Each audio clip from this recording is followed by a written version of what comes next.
बहुलक, माध्य, माध्यिका और परिसर, ये तीनों आपको सिखाएंगे सबसे आसान भाषा में और सबसे कॉन्सेप्ट के साथ सिखाएंगे कि आप लोग कभी नहीं इसको देखते देखते आप लोग बना दीजिएगा। तो देखिए इसको हम कैसे बनाएंगे, बहुलक को कैसे बनाएंगे, माध्य को कैसे बनाएंगे, माध्य के कैसे, और परिसर को कैसे बनाएंगे। देखिए और वर्ग चिन्ह भी सिखाएंगे इसी में। तो आप लोग इस चैनल पर सबसे पहले बार आए हैं तो लाइक करें और सब्सक्राइब करें और टारगेट स्टडी मिशन को फिर से सब्सक्राइब करें, जिससे हमारे नए नए क्लास आपके पास पहुंचता रहे। तो देखिए बहुलक कैसे बनाते हैं।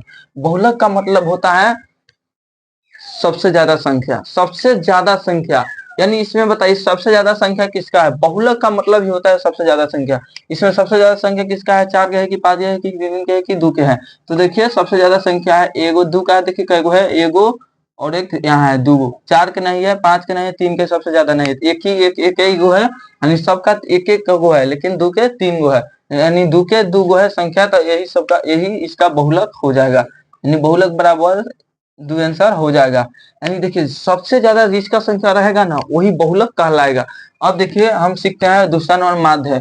माध्य का मतलब होता है देखिए संख्याओं का योग, यानी सभी संख्याओं का योग बटे कुल संख्या। इसका फॉर्मूला ही होता है सभी संख्या का योग बटे कुल संख्या। यानी सभी संख्या देखिए 2 प्लस 0 प्लस 4 प्लस और 2 प्लस बटे कितना, बटे देखिए 1 2 3 4, 4 है तो 4 लिख देंगे। अब देखिए इसको जोड़िए, 4 आ 2 कितना होता है 6, 6 आ 2 8, आ 0 है तो 0, 8 आ 0 8 ही होता है।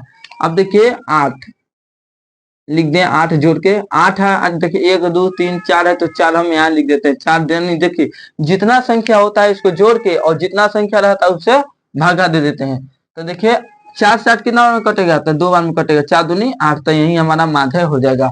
अब हम माध्य देखते हैं। माध्य का मतलब होता है देखिए माध्य का मतलब होता है अवरोही या अवरोही क्रम में सजा के इसके बीच में जो भी संख्या आता है वही माध्यक हो जाता है। तो देखिए हम इसको कैसे बनाएंगे। देखिए अवरोही के मतलब सजाना, नीचे से 1, अब देखिए 2 है तो 2 लिखेंगे, 2 के बाद 3 उधर है तो 3 लिखेंगे, 3 के बाद 5 यानी 5 4 नहीं है तो 5 है तो 5 लिखेंगे, 5 के बाद 6 है तो 6 लिखेंगे। अब देखिए इसके बीच में संख्या कौन है, देखिए इधर 2 जोड़ा लग गया, इधर 2 जोड़ा लग गया, बीच में क्या बचा 3, तो हमारा माध्यक कितना आया, माध्यक 3 आंसर आया।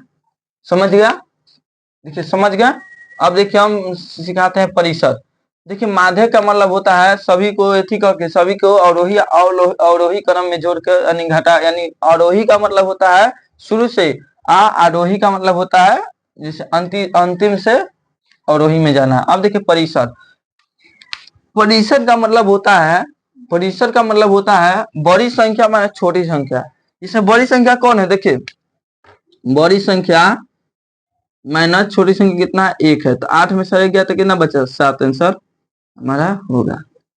अब हम चलते हैं वर्ग चिन्ह सीखने। देखिए वर्ग चिन्ह का मतलब होता है, देखिए वर्ग चिन्ह का मतलब होता है सभी को जोड़कर यानी दोनों को जोड़कर बटे 2 से भाग देना। जैसे देखिए इसका एक सूत्र होता है a प्लस बी बटे 2, यानी इसी पे बनाना है। देखिए a किसको मानेंगे, a इसको मानेंगे और b इसको मानेंगे, a इसको मानेंगे और b किसको मानेंगे, और यही सूत्र पर लगा देंगे। तो देखिए लिखेंगे a किसको माने हैं 20 को, अब देखिए माइनस इसको नहीं मानेंगे, से है यानी 20 से ज्यादा, 20 से 40, इसी तरह इसको से मानेंगे, इसको माइनस देके घटा नहीं देंगे, नहीं तो गलती हो जाएगा।